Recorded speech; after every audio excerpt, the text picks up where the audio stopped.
Hello, good morning. कसे आहात सगळे? छान ना? मी पण मस्त आहे. अहो, हे जग खूप खूप सुंदर आहे. खूप सुंदर आहे. तरी काही लोकांना वाटते मी एकटा पडलोय, कोणी नाहीये, मला जगायला नको आहे, मला हे जीवन नको आहे, असं त्यांना वाटत असते. हे कशासाठी वाटते? कित्येक वेळा काय होते माहिती का, त्यांचे जवळची माणसं असतात, एकमेकांना खूप प्रेमानं अगदी मजेत असतात. एक दिवस अचानक समोरची व्यक्ती ह्या व्यक्तीशी संबंध तोडून टाकते. ह्याला माहीत पण नाही कशासाठी. म्हणून एक काळ असा होता, दोघही एकमेकांना काय म्हणायचं, जीव द्यायला सुद्धा तयार होते. एवढं प्रेम होतं. कुठे हिंडणार एकत्र, कुठे फिरायला जाणार एकत्र, खरेदीला एकत्र जाणार, असं सगळं होतं. अगदी जीवापाड प्रेम म्हणतो आपण. एवढे प्रेमानं होते. पण अचानक काहीतरी बिनसते आणि ह्या व्यक्तीला माहीत पण नाहीये. ह्याला वाटते मी एकटाच पडलोय, आता सर्व काही संपलं. का ह्याला कारण माहीत नाही, कशाचं काय झालं माहीत नाही, काही नाही, एकटा पडतो तो. का म्हणजे समोरची व्यक्ती ह्याच्या बरोबर असते, हे ना अगदी त्याला काय हवं काय नको सगळं बघितलेलं असते. एकमेकांनी भरपूर एकमेकांना प्रेम तर केलेलं असतेच, त्याच्याशिवाय काय हवं नको अगदी सुखात दुःखात एकमेकांशी एक जीव होऊन राहिलेले असतात. पण अचानक सगळं बिनसते. म्हणून हे एकटं पडलेल्या व्यक्तीला असं वाटते, नाही हे जगात कोणी नाहीये, मला एकटं राहायचं नाहीये, मला हे जीवन नकोसं झाले, त्यामुळे मी जीवन संपवतो. कधी कधी ती व्यक्ती स्वतःचं जीवन संपवायला सुद्धा मागे पुढे बघत नाही.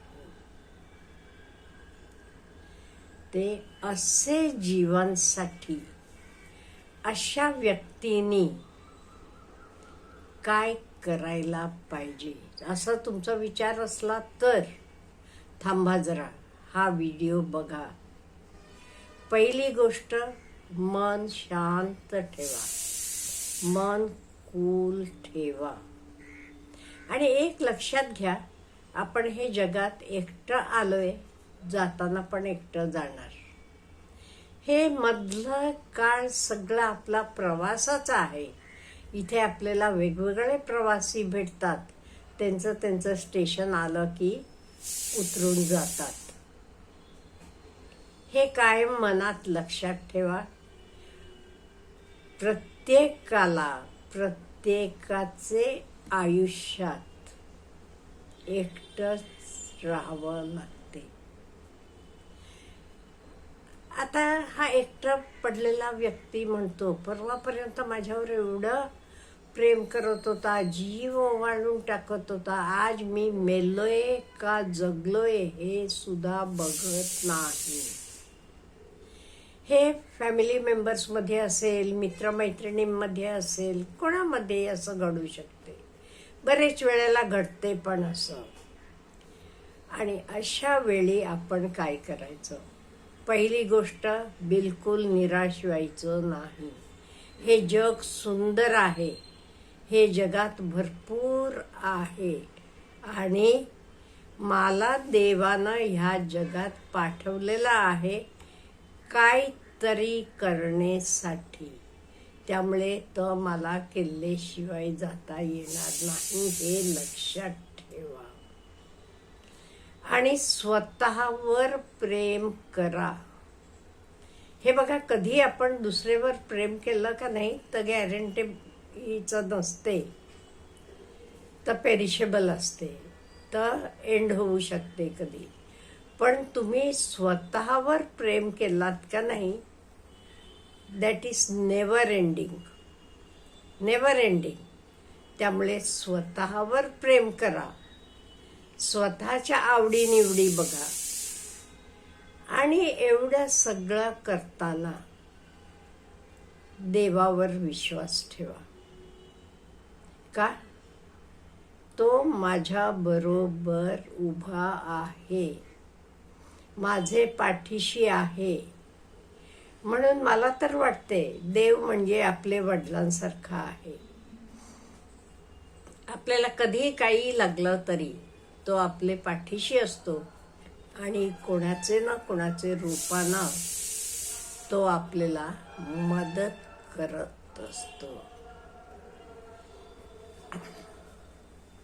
त्यामुळे कधी एकटं वाटून घेऊ नका.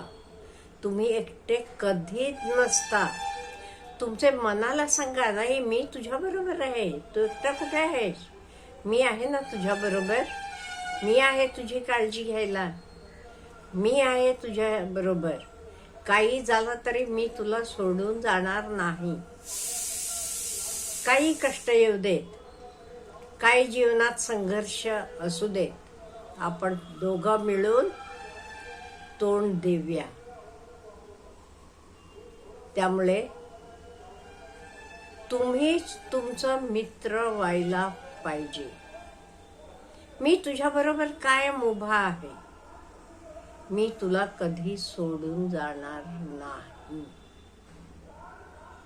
हे एकदा मनाला निश्चय झाला का नाही, तुमचं आयुष्याकडे, जीवनाकडे बघण्याचं दृष्टिकोन बदलते.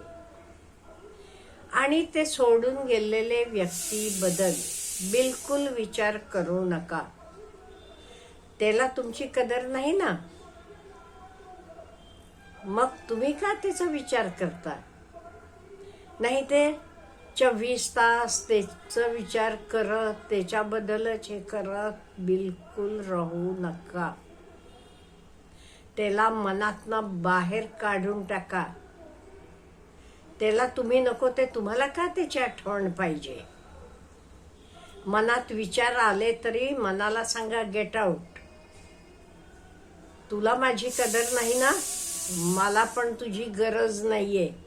माझं मी जगू शकतो, माझं मी व्यवस्थितपणे राहू शकतो. गेलेले दिवस गेले, आत्तापर्यंत होता तो मी मेलो, गेलो, संपलो. आजपासून हा मी नवीन आहे म्हणा. मनात जरा तरतरी आणा, मनात जरा कॉन्फिडन्स आणा. व्यवस्थितपणे उठल्यावर तुमचं रोजचं मेडिटेशन काय आहे तर सगळं करा. कामाला जायचं असलं तर व्यवस्थित टिपटॉप आवरून कामाला जावा. त्याच्या आधी देवळात जायचं असलं ते व्यवस्थित देवळात जावा. देवाला सांगा, तू कायम माझे पाठीशी आहेस, माझा तुझ्यावर विश्वास आहे, त्यामुळे मी कधी डगमगणार नाही. आणि तुमचं मन तुम्हाला सांगते, घाबरू नकोस, मी आहे तुझ्या बरोबर. गेलेला गेला, जाऊ दे, देव बघेल काय बघायचं आहे तर त्याच्याकडे. मला काही त्याच्याकडे बघायचं कारण नाही, विचार करायचं कारण नाहीये. का? गरज असताना मी एवढी त्याची मदत केली, सगळं केलं. आज मी मेलो आहे का जिवंत आहे हे सुद्धा बघायला तो येत नाही. नाही, गेलास, मला पण गरज नाहीये, जा. आणि एक मेन हे तुम्ही काम करायला पाहिजे, हे बिझी राहायला पाहिजे. तुम्ही ऑफिस वगैरे करून आल्यावरही तुम्हाला वेळ असला तरी तो वेळ पण चांगले रीतीनं घालवा, बिझी राहावा. तुमच्या आवडीचं पॅशन काय आहे बघा, तुमच्या आवडीची हॉबी काय आहे बघा, ती हॉबी निवडा. आणि बिझी राहिलात का नाही, आपले मनाला कुठलेही विचार येत नाही. असं आनंदी राहावा आणि सुखी राहावा. तुम्हाला काही डाऊट असले तरी कॉमेंट बॉक्समध्ये विचारा. मी तुमचे पाठीशी उभी आहे. Have a good day.